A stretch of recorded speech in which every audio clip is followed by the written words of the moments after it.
পুকুরের মাঝে পাখি যাকে বলা হয় ডগ।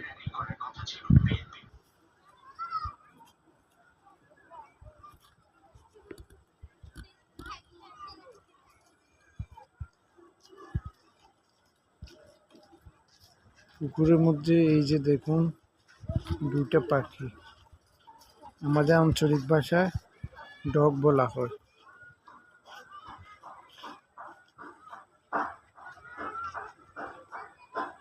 দেখুন দুইটা খুব সুন্দরভাবে চমৎকারভাবে এরা এই পুকুরের মধ্যে বসবাস করছে, কিন্তু কেউ দেখলে বুঝবে না যে এটা পুকুর, মনে হবে একটা মাঠ, সবুজ শ্যামল একটা সুন্দর একটা মাঠ। আসলে না, এটা মাঠ না, এটা একটা পুকুর।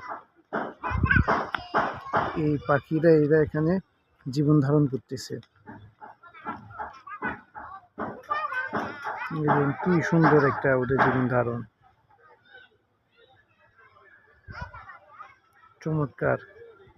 কোনো হিংসা নির্দেশ কিছুই নাই।